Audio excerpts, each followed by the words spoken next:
Hello and welcome to Airport Magazine's discussion of new technology and other innovations that face airports now and in the future.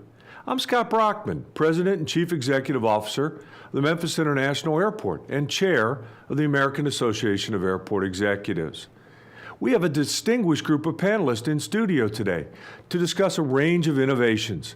My guests today are Ken Dunlap, Managing Director of Catalyst Go, Reggie Brothers, Principal at the Chertoff Group, and Kevin Phelan, Vice President of Communication with Aira.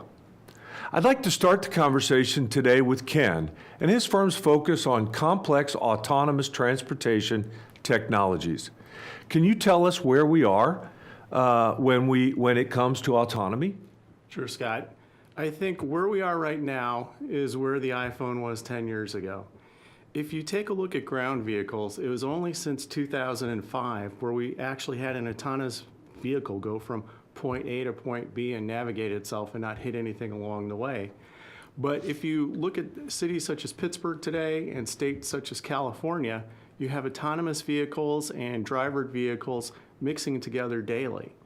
If you take a look at where we are on air vehicles, a lot of that's been driven by the military and military technology.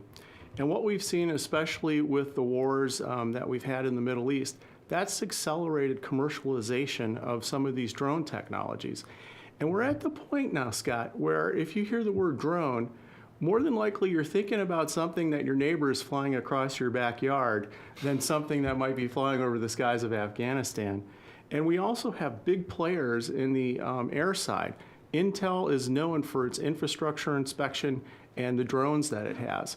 But Facebook is building a drone the size of a 737 to bring internet to underserved parts of the world. So we're at an exciting point where we're at really the cusp of what we're going to see in terms of innovation when it comes to drones and autonomous cars. So, Ken, thank you. So how big will autonomous markets ultimately, how big will they be? So if you believe in Intel, they believe that by the year 2050, you're going to have a $7 trillion autonomous market. And if you say, hey, Ken, that crystal ball is a little too far out, tell me more, a little closer in, Boston Consulting thinks it's going to be roughly about $42 billion by 2025. So we're talking big markets that develop in the near term and have sustainability over the long term. Wow. So, near and dear to my heart, obviously. So what could this mean, or what does this mean for airports? Well, Scott, I think it really means four things to airports in the near term. An airport needs to decide what is its game plan for dealing with autonomy.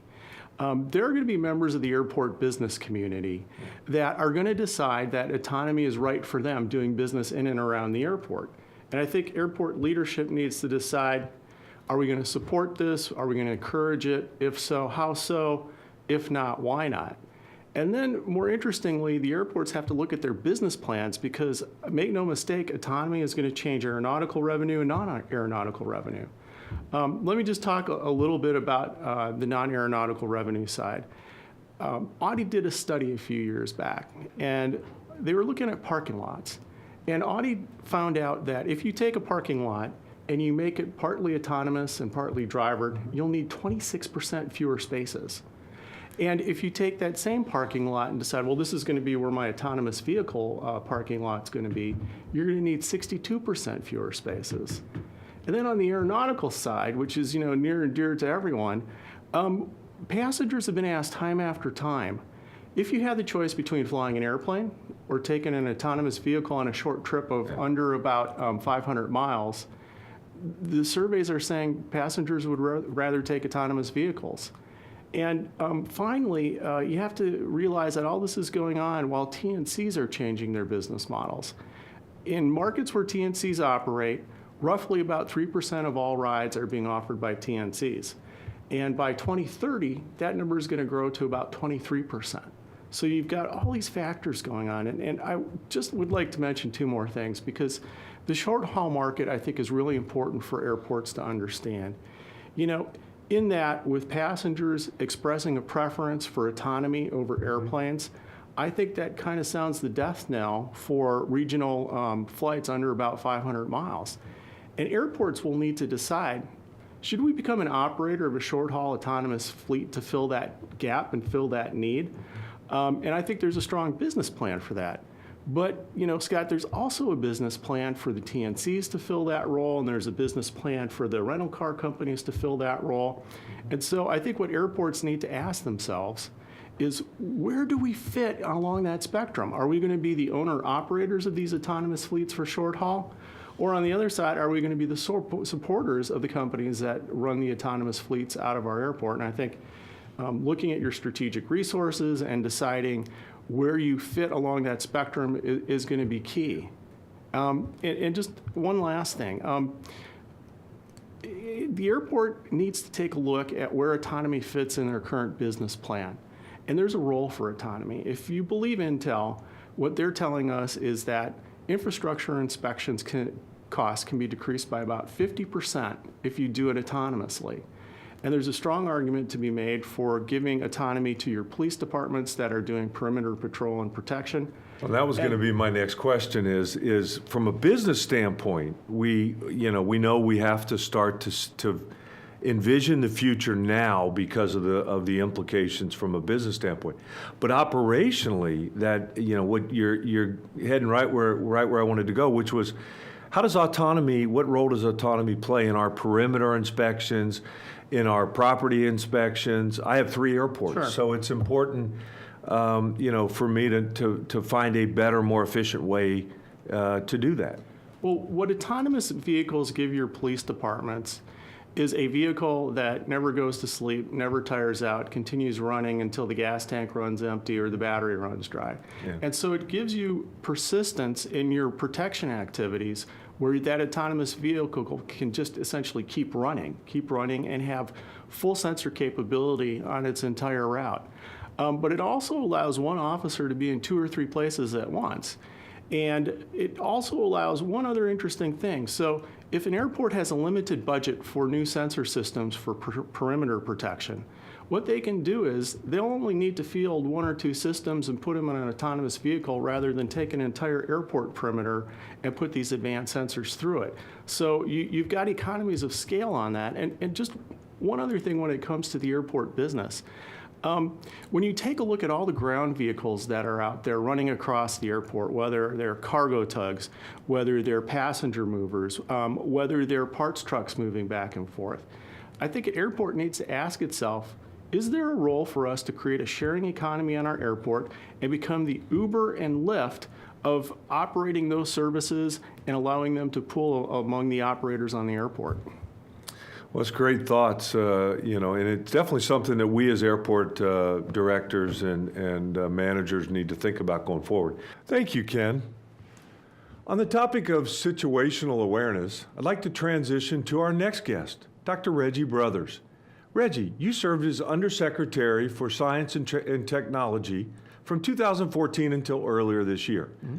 Now you are with the Chertoff Group, advising organizations on security issues. What are some of the most promising areas of innovation for the aviation community from your perspective? Sure. So I think we're just talking about autonomy. So I think autonomous vehicles are obviously a very promising technology. I think in the near term, you start thinking about some of the computerized tomography equipment that allows for some more secure inspection, because one of the issues we're dealing with the airports, as you know, is this trade-off between security and the passenger experience. So the question really is, what kind of technologies can you have that can increase the security, which is what people demand, but they also demand have small queue lengths, right? So computerized tomography, getting that type of equipment into your carry-on baggage, not just your checked baggage, is important. Also, some of the new ways of training the canines, right? For some of your new synthetic types of bio and chemical components is important as well. So those are some near-term things. And then you also look at some of the data analytics that are going on, the machine learning as a way of screening people.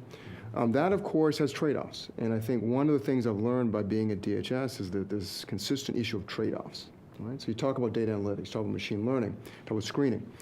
So there's a tremendous amount we can do with those things in terms of trying to identify people and identify trends. What's the challenge of that? The challenge is privacy and civil liberties. And so one of the challenges that we really have is how do our legal frameworks, our ethical frameworks, our policy frameworks, how do these keep up with technology? And I think that's a consistent challenge we have with the rate that technology is actually changing. Wow. Would you say that this major shift towards using automated security tools as well as external partners to deal with the emergency threats, is that something that we need to be prepared for? Yeah, and I think you're seeing that, right? I mean, I think that you look at some of the technologies like biometrics, for example, right? I think biometrics is a very important technology that we're seeing deployed more frequently. And I think you should anticipate that it'll get better as time goes on. And by better, I mean it'll have better probability of detecting someone and fewer probabilities of false alarms. That's a very important piece when you look at sensor and detection type of technologies. I think also the idea of going to some private contractors, because one of the challenges you run into is surge capacity. So certain airports have gone to looking at private contractors for dealing with surge capacities for security. There are good results they're seeing with that too, and I think you might know more than I do, but the message is still out in terms of whether that's the best way to go or not. But I think trials in that area make an awful lot of sense. And I think right now we're in a stage where, given the increased security needs, given the concerns for passenger experience, this is a good time to do experimentation. And if you look at some things TSA has done with their innovation lanes, where they've actually taken certain areas of airports and put different types of technology in there to test different ways of doing things, not just the technology, but also how you use it. I think that's an important way to go for the future to some type of thoughts of airport of the future. So, as we advance in all of this, how do we come up with a security strategy that can keep up with the pace of technology innovation while not breaking the bank, if you will? Again, this is the big challenge, right? The challenge is how do we embrace and leverage all the new capabilities that are coming out, while also understanding these are threats. So drones, for example, and we're just talking about drones. Drones have great capabilities, but also they're potential threats, right? Because if these things are used by the wrong person, they can cause some big problems. So the question is, how do we understand the technology's capabilities for doing good things and simultaneously understand its capabilities for doing bad things? And how do we mitigate it? And this gets into the issue of this whole thing people talk about, democratization of technology, right? Where because most of these technologies are developed by the commercial world and they're publicized, everyone has access to them. So while you have good actors that are doing good things with them, you've got bad actors that might be doing bad things with them as well. And so as you're trying to manage these technologies and leverage these technologies, I think it requires an awareness, not just the good things, but the bad things. So let me give you an example. When I was at DHS, we actually took college students to technology shows. And we asked them, so don't just look at technology for what's good about this, but you come back and tell us what threats you see with these. And we got answers we didn't anticipate, right? And I think what that demonstrated to me is the real reason to have a diverse set of inputs when you look at these technologies for the good things and the potential threats. So thinking about that in your time with DHS, how, in your opinion, how does an airport partner with TSA, DHS, government in general, and the security industry so that we're working together to provide the world's safest possible system? Sure. I think a number of government agencies, the Department of Defense, Department of Homeland Security, for example, have looked at how to partner better with commercial industry, right? So you've got examples of that. The Defense Innovation Unit Experimental from the Department of Defense. That's been set up to look at commercial technologies out of the innovation communities like Silicon Valley, Boston, Austin, et cetera. DHS set up something called the Silicon Valley Innovation Program when I was there. And it's the same type of thing. You have an InQtel that works with the intelligence community as well as the other components. And these organizations are set up to try to give visibility to the government in terms of new emerging technologies from the commercial world. And as we know, since about 1980 or so, commercial industry has been spending more on applied technology than the government has been. So it's important to look at those types of organizations for help. The challenge becomes then how do you actually leverage them? How do you get them actually into practice? And I think there you've got an area of innovation that I like called user-producer innovation. What's that? User-producer innovation is one where you actually bring users together with the innovators at the same time, because what you don't want to do is have a really smart engineer or scientist develop a technology that's irrelevant to the operational people, right? So what you do is you set up what I'll call sandboxes, where you actually bring the developers together with the users, and you say, let's co-develop this in a real collaborative type of environment. And there's real demonstrated advantages of that, not just in Department of Defense, not just in Homeland Security, but also in the academic communities as well.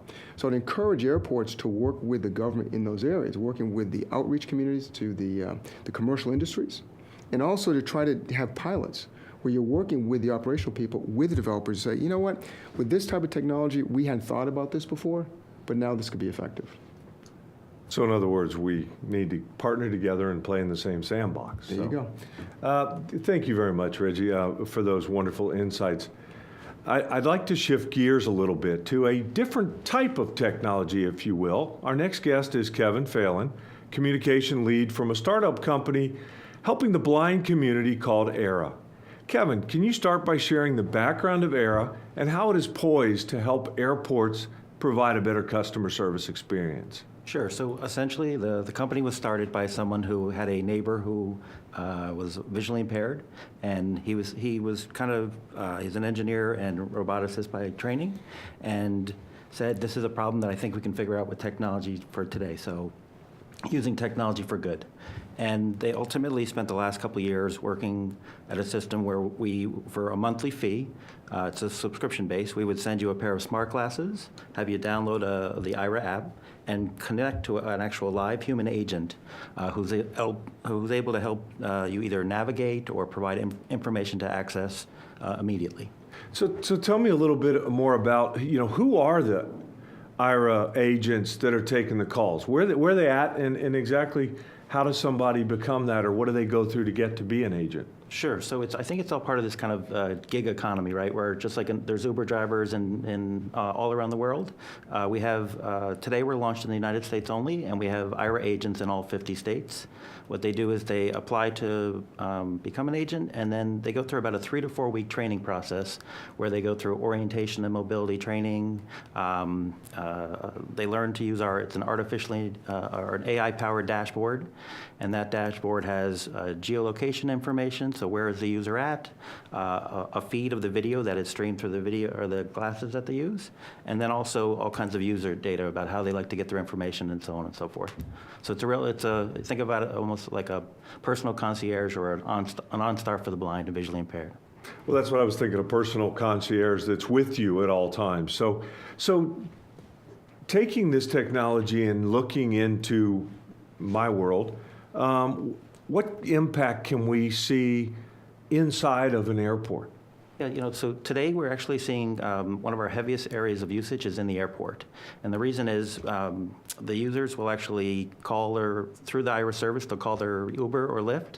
They'll get delivered to the airport, and then from curbside all the way down to gate, we're going to help them navigate that experience. Today, the passenger experience is they typically will show up at a certain time, call a couple days ahead, and get a time of when they should show up at the airport, and then they're shuttled through the airport in a wheelchair.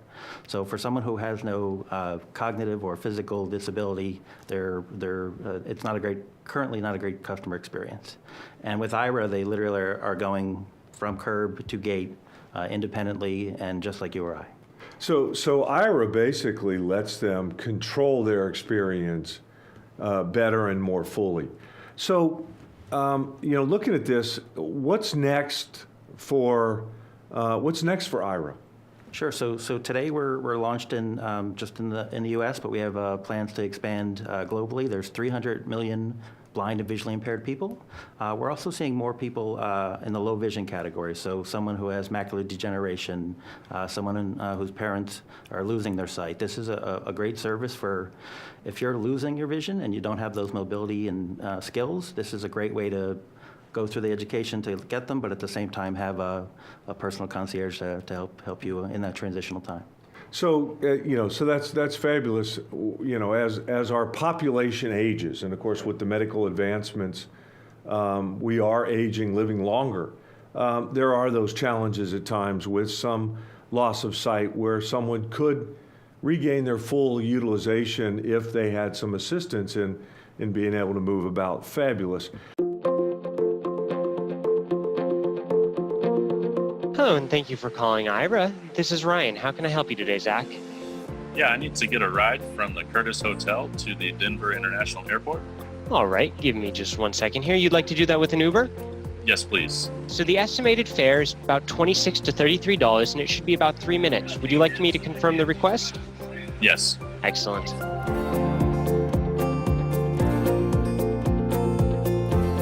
So as you pull forward, it looks like the airport is on your right side here.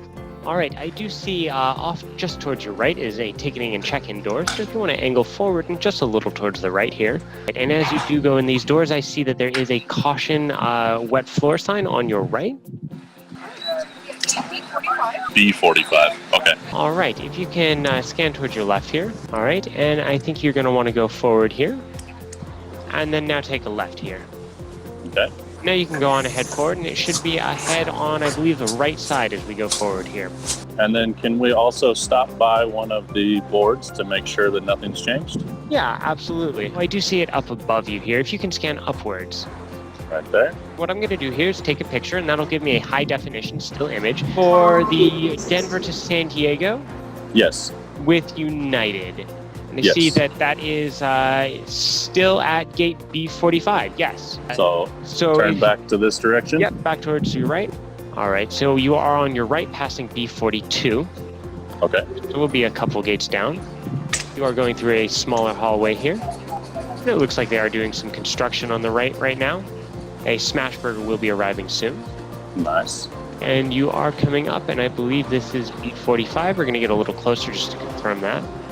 I'm going to have you pause here, turn 90 degrees towards your right, and then look upwards. I did see a sign here. Okay. And this looks like gate B45. So Okay. if you go towards your left again, there are a number of open seats here. Okay. Would you like to sit by a window or by the gate, or do you have a preference in where you're sitting? By the gate, please. All right, then if you go straight on ahead here, Okay.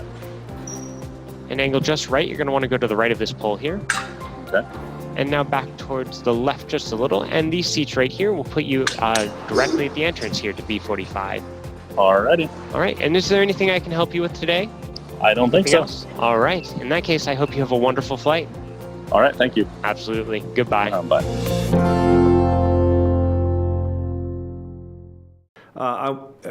Thank you very much, Kevin. That's a wonderful advancement to help blind and sight impaired. I want to thank all of our panelists for providing us with their valuable insight. The content of this discussion will be available on AAA's Digicast and in Airport Magazine. It's been my pleasure to be here. Technology is a fabulous thing, but it's something we've got to embrace and utilize to its fullest in order to advance as best we can. So thank you for joining us.